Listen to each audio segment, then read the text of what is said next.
Hello guys, happy independence day. तो आज है मेरी स्पीच की बारी। देखो। संविधान की बेटी और अपने महाविद्यालय के होनहार छात्र हैं। मैं सीधे मंच पर आमंत्रित कर रहा हूँ कुमारी सार्वजनिक मुखर्जी। एक बार जोरदार तालियां सार्वजनिक मुखर्जी के लिए हम सभी के बीच आज स्वतंत्रता दिवस के अवसर पर अपनी बात रखने के लिए।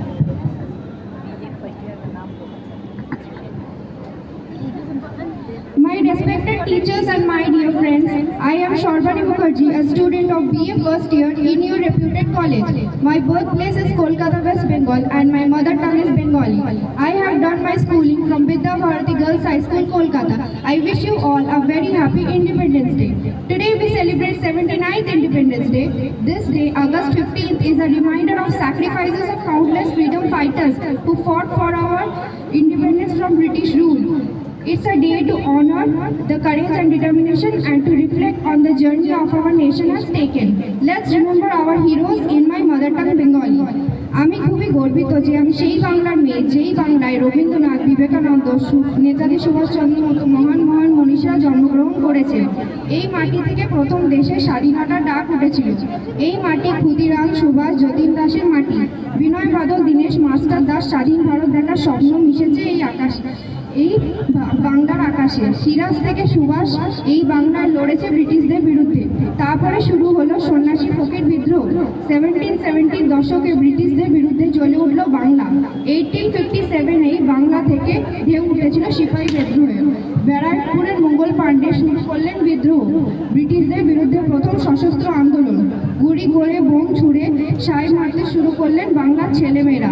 ক্ষুদিরাম হাসতে হাসতে ফাঁসির দড়ি পড়লেন।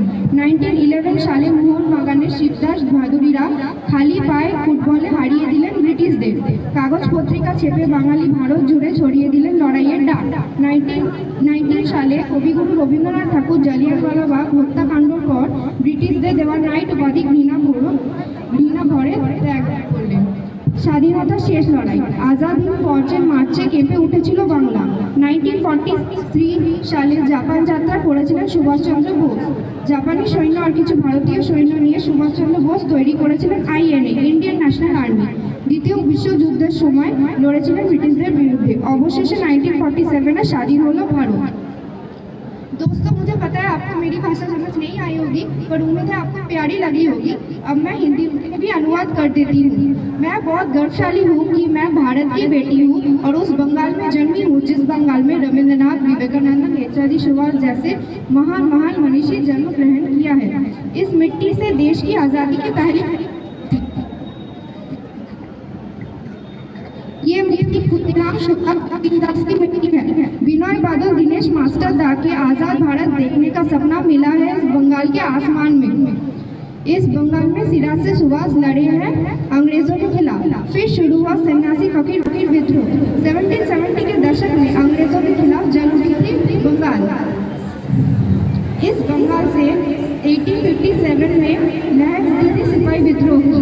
बैरकपुर के मंगल पांडे ने शुरू किया विद्रोह, पहला सशस्त्र आंदोलन अंग्रेजों के खिलाफ। गोली मार के, बम फेंक के ब्रिटिश मारना शुरू कर दिया बंगाल के युवाओं ने। खुदीराम हंसते हंसते फांसी चढ़ गए।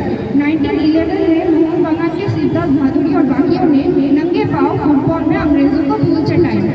बंगाल में कागज पत्रिका के माध्यम से स्वाधीनता संग्राम की लौ जलाई। 1919 में कविगुरु रविंद्रनाथ टैगोर ने जालियांवाला बाग हत्याकांड के उपरांत ब्रिटिश के द्वारा दी हुई नाइट उपाधि घृणा पूर्वक त्याग दी। आज़ादी की आखिरी लड़ाई।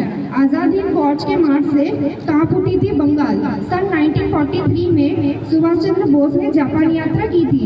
जापानी सैनिकों और कुछ भारतीय सैनिकों को लेकर सुभाष चंद्र बोस ने तैयार की थी आईएनए, इंडियन नेशनल आर्मी।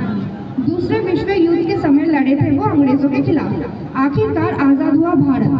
धन्यवाद। आरिगातो गोजाइमासु। सायोनारा। Bye bye.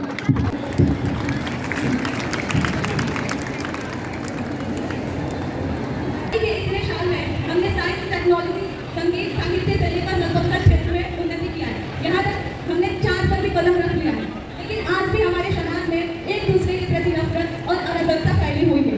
आज हम एक ऐसा आजाद भारत बना रहे हैं जहाँ कोई महिला डर के साथ घर से निकलती है, किसान आत्महत्या करता है और नेता रैली में बारिश करवाता है। कुछ लोग गांधी के खिलाफ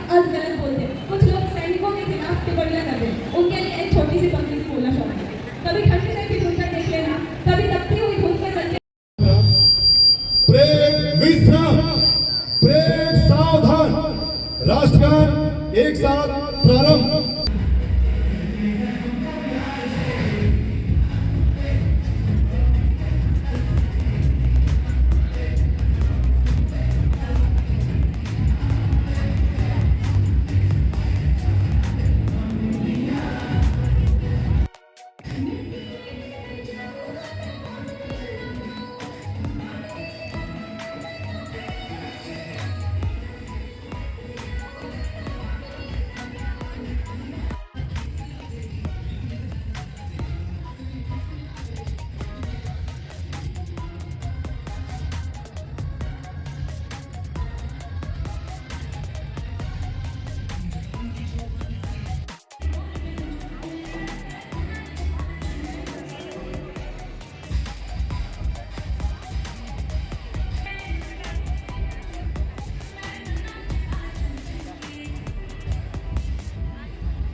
फाइनली रात के 9 बजे नारुतो स्टार्ट हो गया आज से।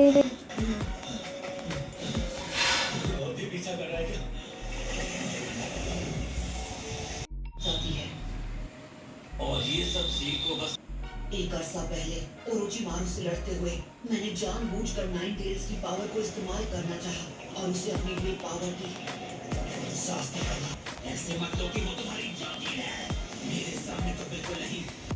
ये जंग उन दोनों को हासिल करने के लिए कर रहा है, कुछ गड़बड़। इस जंग में 5 ग्रेट नेशंस का मकसद है उन दोनों की हिफाजत करना। सिर्फ एक होकागे फैसला नहीं ले सकता, सबकी सहमति जरूरी है। आप मेरी बात मैं जानता हूँ।